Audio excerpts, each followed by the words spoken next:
This story is about Samson, otherwise known as the Incredible Hulk in the Bible. So today, in this video, we will be taking a deep dive into the life of Samson and his extraordinary strength, starting with the promise of strength.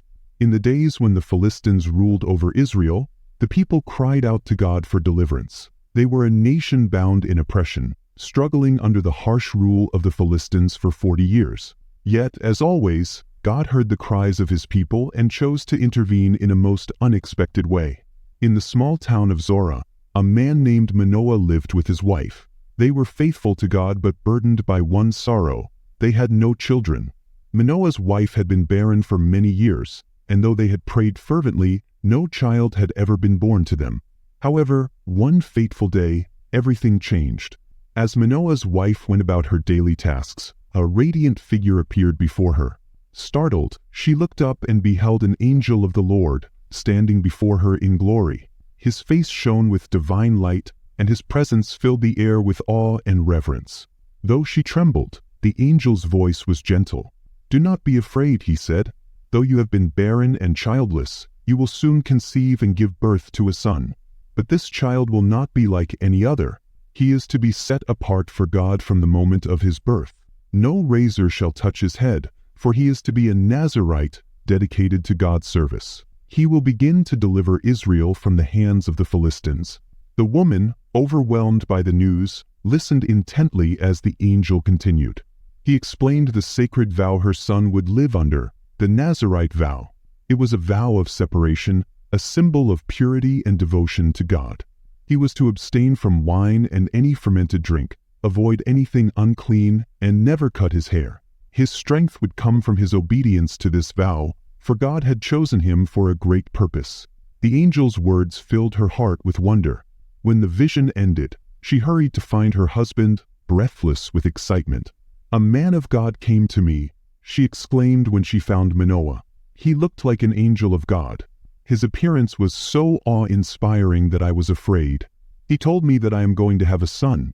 This child will be special, set apart for God's work. He will begin to deliver Israel from the Philistines."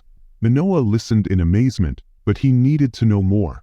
He prayed to God, asking for the man to return so they could learn how to raise this promised child. Days later, the angel appeared again, this time while Manoah's wife was in the fields. She quickly ran to fetch her husband.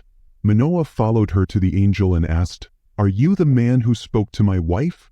"I am," the angel replied.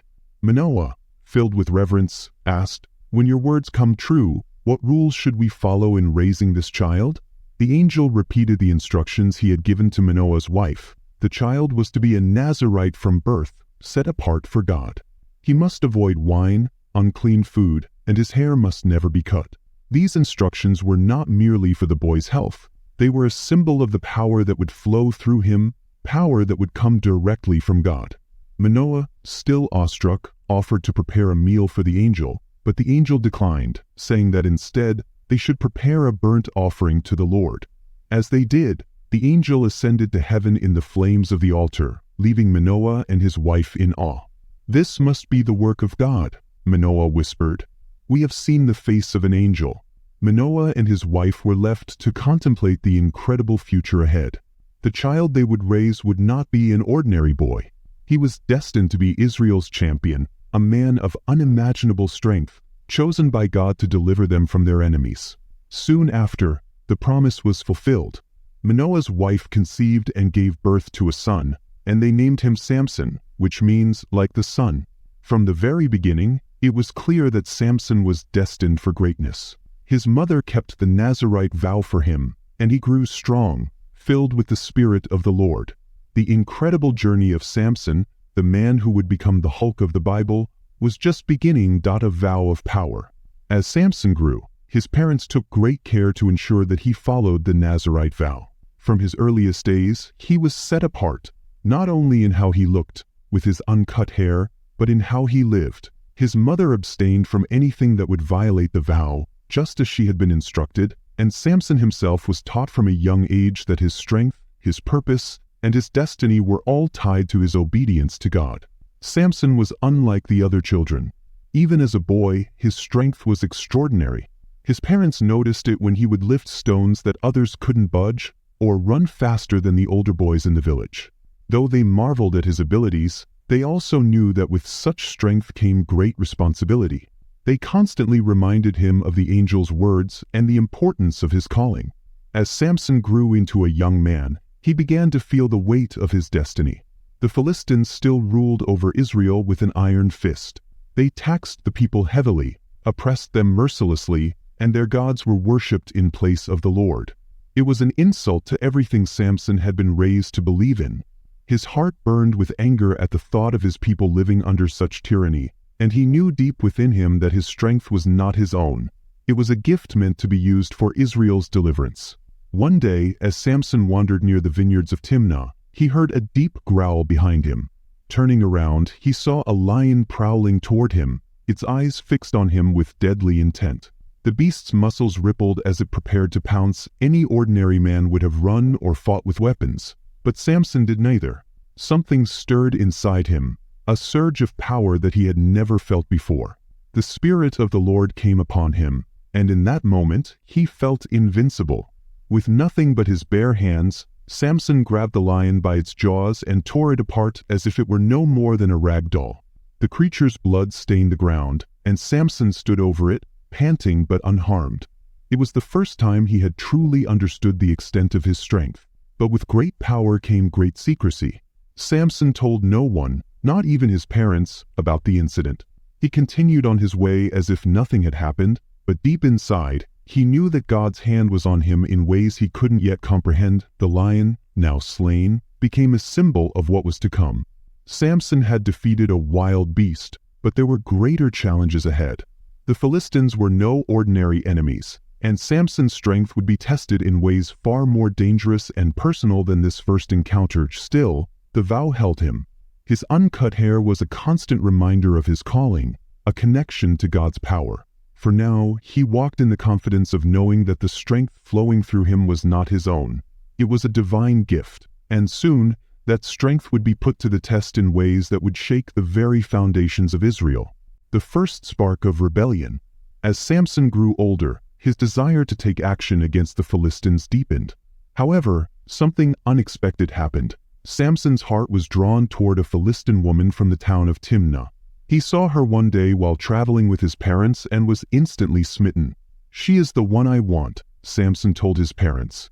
"Go and get her for me as my wife." His parents were shocked. "Samson," they said, "why must you choose a wife from among the uncircumcised Philistines? Aren't there women from your own people?" But Samson was insistent. His mind was set. "Get her for me, for she pleases me." What his parents didn't realize was that Samson's desire for this woman was part of God's greater plan. Through this marriage, Samson would find a way to begin his mission against the Philistines. God was setting the stage for conflict between Israel's champion and their oppressors. So, Manoah and his wife made the journey to Timnah to arrange the marriage. On the way, Samson wandered again near the place where he had killed the lion. He was curious, so he returned to the spot and found the carcass. To his surprise, bees had made a hive inside the lion's skeleton, and there was honey within. Samson scooped out some honey and ate it, enjoying its sweetness. When he met his parents, he gave them some as well but didn't tell them where it came from. This act symbolized Samson's secret strength, something sweet coming from a deadly encounter. As Samson's marriage approached, the flames of rebellion against the Philistines began to burn brighter within him. He was ready for the next step in his destiny. The riddle of the lion. At Samson's wedding feast, held in the Philistine town of Timnah, he was given 30 companions, Philistine men who were to accompany him as part of the celebrations. The days of feasting were long, and in typical Samson fashion, he decided to make things interesting. His playful and mischievous side surfaced as he posed a riddle to his 30 companions. "Let me tell you a riddle," Samson said with a grin. "If you can give me the answer within 7 days of the feast, I'll give you 30 linen garments and 30 sets of clothes. But if you cannot solve it, you must give me 30 linen garments and 30 sets of clothes." The Philistines, confident in their wit, agreed. "Tell us the riddle," they demanded. Samson then spoke the riddle that he knew they could never solve. Out of the eater, something to eat. Out of the strong, something sweet. The Philistine men puzzled over the riddle for days. They knew nothing of Samson's encounter with the lion, and the answer eluded them. As the deadline approached, they grew desperate. Instead of admitting defeat, they resorted to underhanded tactics. They approached Samson's new wife and threatened her. "Coax your husband into telling us the answer to the riddle," they demanded, "or we will burn down you and your father's household. Did you invite us here to make us poor?" Terrified, Samson's wife wept and begged him for the answer. "You don't love me," she cried, "if you won't tell me the riddle." She persisted for days until Samson finally relented, giving her the solution. On the 7th day, the Philistine men came to Samson with the answer. "What is sweeter than honey? What is stronger than a lion?" Samson immediately realized what had happened. He glared at them and said, "If you had not plowed with my heifer, you would not have solved my riddle." Anger surged through him, but Samson was a man of his word. He owed them 30 garments, but he wasn't about to pay it quietly. The jawbone of a donkey. Samson stormed out of the wedding feast, furious at the betrayal. In his rage, he went down to Ashkelon, another Philistine city. There, he struck down 30 men, taking their clothes and giving them to the men who had answered his riddle. But this act was only the beginning. Samson's fury against the Philistines continued to grow. When he returned to his father's house, his wife had been given to one of his companions. This betrayal stung even deeper. Seeking revenge, Samson devised a plan. He caught 300 foxes, tied their tails together in pairs, and fastened torches between each pair of tails. Setting the torches ablaze, he released the foxes into the Philistine fields. The fields, vineyards, and olive groves were set aflame, and the destruction was immense. When the Philistines discovered what Samson had done, they retaliated by killing his wife and her father. But this only incited Samson further. The Spirit of the Lord came upon him with greater intensity, and he launched a brutal assault on the Philistines, killing many of them. Samson then fled to the rock of Etam. The Philistines, furious over their losses, marched against the tribe of Judah, demanding that they hand over Samson. The men of Judah, fearful of the Philistines, went to Samson and said, "Don't you realize that the Philistines rule over us? Why are you causing trouble?" Samson agreed to be bound and handed over, but as the Philistines approached, the Spirit of the Lord once again filled him with supernatural strength. He snapped the ropes that bound him as if they were threads. Grabbing the jawbone of a donkey, he used it as a weapon, striking down 1,000 Philistine men in one of the most remarkable displays of strength the world had ever seen.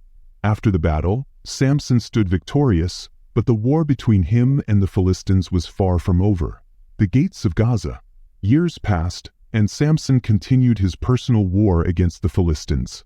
His feats of strength became legendary, and his name struck fear into the hearts of his enemies. Yet Samson, despite his vow and his strength, had a weakness: his love for Philistine women. One day, he went to the Philistine city of Gaza and spent the night with a prostitute. When the people of Gaza heard that Samson was in their city, they plotted to kill him. They surrounded the city gates, planning to attack him at dawn. But Samson had other plans. In the middle of the night, he awoke and strode to the city gates, where his enemies lay in wait. The gates of Gaza were massive, towering structures meant to protect the city from invaders. Yet, Samson, empowered by the Spirit of the Lord, lifted the gates, bars, posts, and all, onto his shoulders. In an astonishing display of strength, he carried the gates to the top of a hill near Hebron, miles away from Gaza. It was a symbolic victory. Samson wasn't just walking away from danger, he was sending a message to the Philistines that no walls, no gates, and no armies could stop him. The trap of Delilah. Samson's many victories against the Philistines earned him their hatred and fear. But despite his power, his one weakness remained: his love for Philistine women.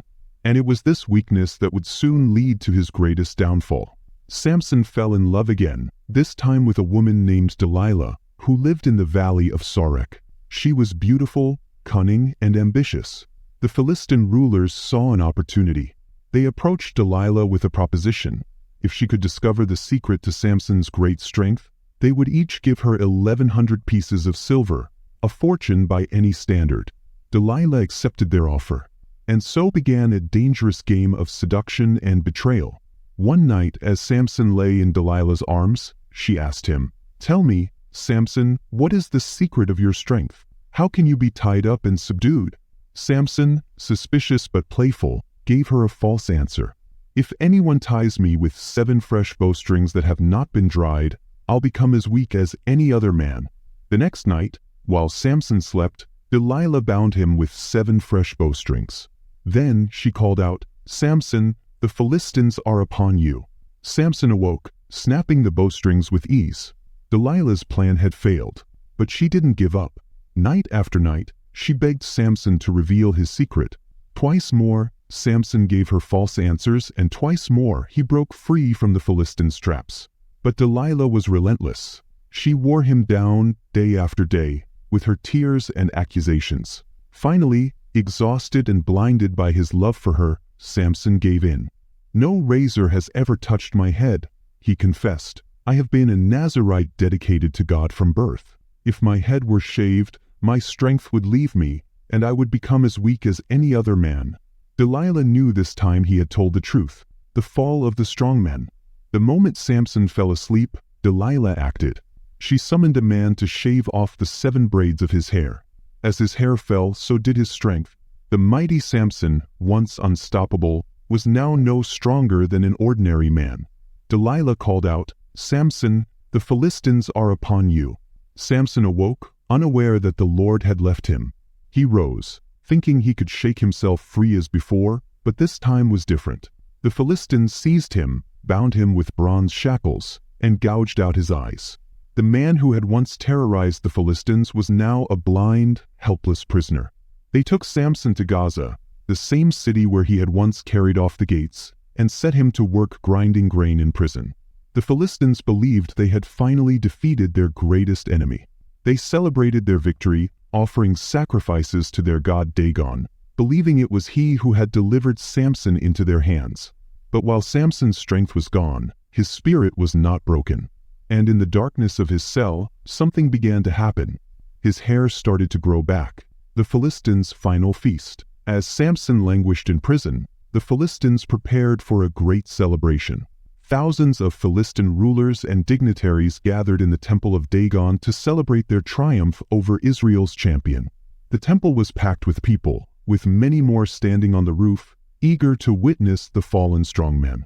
"Bring out Samson," they cried. "Let him entertain us." Blind and bound, Samson was led into the temple, where the Philistines jeered and mocked him. They paraded him before the crowd, taking pleasure in his humiliation. But Samson had one final request.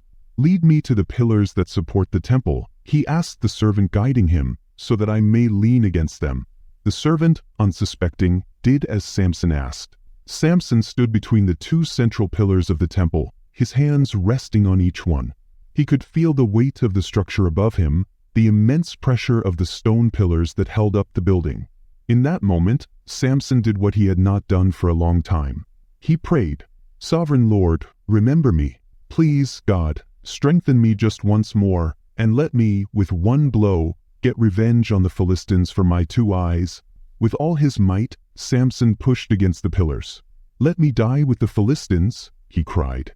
And the Spirit of the Lord came upon him one final time. The pillars cracked, then crumbled. The entire temple began to shake as the massive stone structure collapsed, crushing the thousands of people inside, including the Philistine rulers. Samson, too, was buried beneath the rubble, but in his death he had achieved his greatest victory. More Philistines died in that single moment than he had killed in his entire life. The legacy of Samson. News of Samson's final act spread quickly across Israel and the Philistine cities. The man who had been feared and hated by his enemies, the man who had been celebrated and loved by his people, was gone. But his story was far from forgotten. The people of Israel marveled at Samson's life. He had been a man chosen by God, given extraordinary strength to deliver his people. Yet he was also a man of deep flaws, a man whose impulsiveness and desire often led him astray. But despite his weaknesses, God had used him mightily to strike fear into the hearts of the Philistines and to deliver Israel from their oppression. Samson's family came to Gaza to retrieve his body. They buried him in the tomb of his father, Manoah, in the land of Dan. And there, Samson's name became a symbol of both human weakness and divine strength. The Philistines, for all their power and cunning, had never been able to fully control or defeat him. In life, he had been a force of nature, unpredictable, untamable, and unstoppable. And in death, he had brought about the fall of many of their most powerful leaders. Samson's story became a warning and an inspiration to future generations. He showed that even the strongest of men are vulnerable, but with God, even the weakest moments can be turned into triumph. Though flawed, Samson's life was a testament to God's ability to use anyone, no matter how imperfect, for his greater purpose. The incredible Hulk of the Bible, Samson, had left his mark on history. And his story, one of strength, failure, redemption, and victory, would be told for generations to come. The man, the myth, the miracle. Samson's life was a paradox. A man of unrivaled physical strength, yet burdened by personal weaknesses.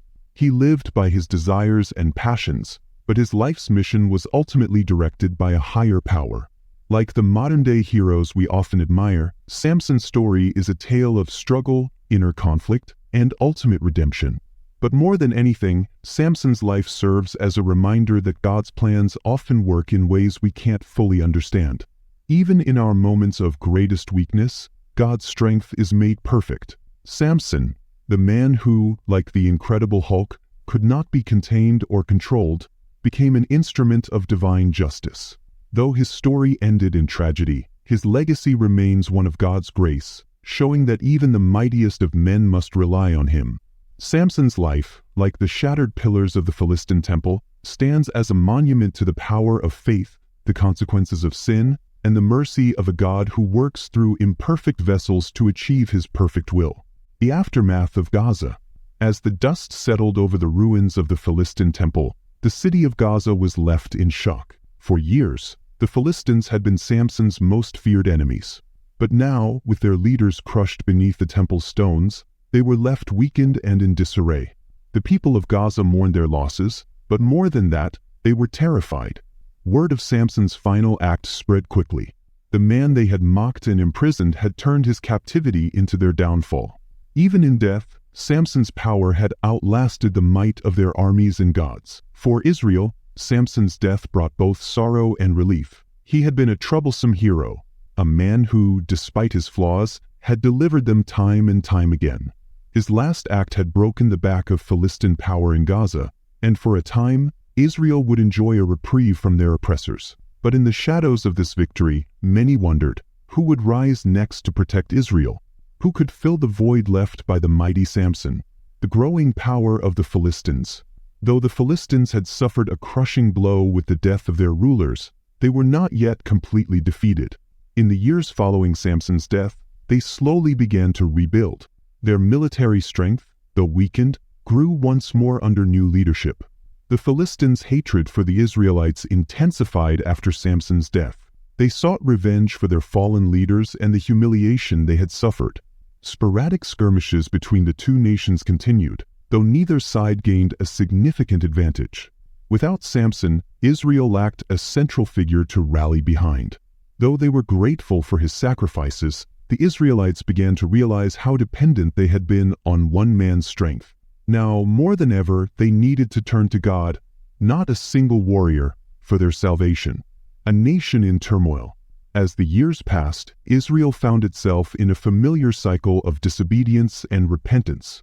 Without Samson's intimidating presence, they began to fall back into old habits, worshiping foreign gods and neglecting their covenant with the Lord.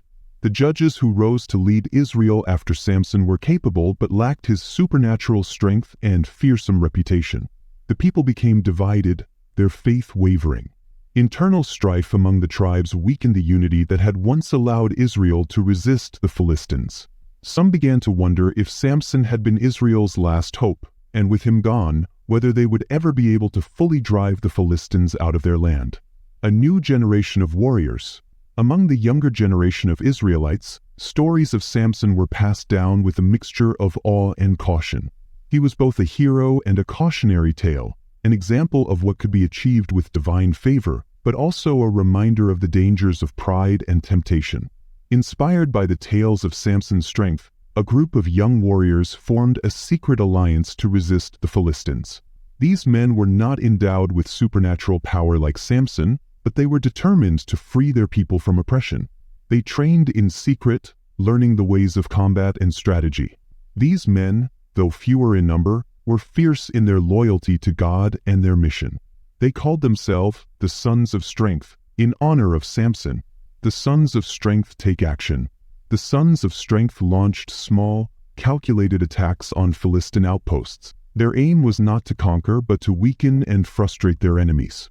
They operated like guerrilla fighters, using the terrain to their advantage, striking quickly, and disappearing before the Philistines could retaliate. At first, the Philistines were baffled. They had assumed the Israelites were too weak without Samson to challenge them.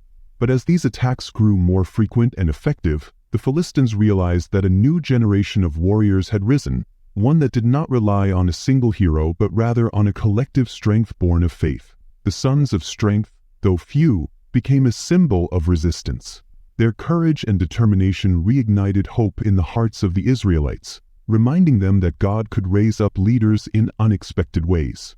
The betrayal of trust. As the Sons of Strength continued their campaign against the Philistines, they found themselves facing internal challenges. Not everyone in Israel was supportive of their cause. Some, particularly those who had made peace with the Philistines, viewed them as troublemakers. One night, a member of the Sons of Strength was captured during a raid. Fearing torture, he revealed the location of their hideout to the Philistines. The betrayal hit hard. The Philistines launched a surprise attack, capturing several members of the group and crushing their operations in the region. The survivors, disheartened, went into hiding. For a time, the Sons of Strength were forced to lay low, but their spirit was not completely broken. The seeds of resistance had been planted, and though the Philistines had struck a blow, they had not extinguished the flame of hope. Samson's legacy remembered. Despite the setbacks, the Israelites continued to honor Samson's memory. Annual pilgrimages to his tomb became common, where people would offer prayers, asking God to raise up another champion like Samson. The priests and elders often retold the stories of Samson's battles, his victories, and even his failures. Samson's life, they reminded the people, was a lesson in the power of faith and the dangers of falling away from God. Samson was remembered as both a man of great strength and a man of great weakness, a duality that made him relatable to many. His legacy was not just one of physical might, but of God's ability to use even the flawed to accomplish his purposes. The rise of Eli's sons. In the absence of a central figure like Samson, Israel's religious and political leaders began to gain more influence. Eli, the high priest, became one of the most respected men in Israel. However, his two sons, Hophni and Phinehas, were corrupt, taking bribes and abusing their power. Their actions further divided the people. Many Israelites, already struggling under the oppression of the Philistines, lost faith in their leaders.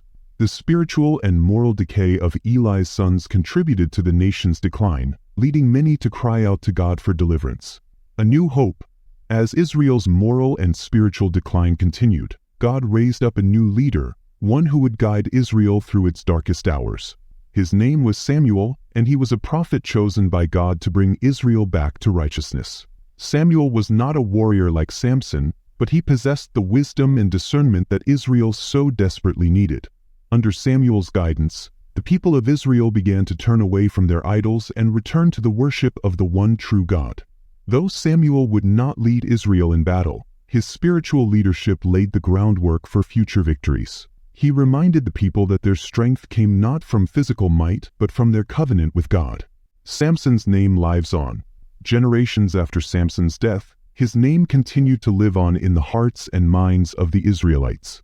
He became a symbol of what could be accomplished when one was fully dedicated to God, and of the perils that awaited those who strayed. Parents told their children stories of Samson's exploits, his extraordinary feats of strength, and his tragic fall. He was remembered not just as a warrior, but as a man who, despite his flaws, had been chosen by God to deliver his people. The lessons of Samson's life, his triumphs and his failures, were passed down through the generations. And though no one like him would ever rise again, his legacy continued to shape the identity of Israel as a people chosen and sustained by God. The final resting place.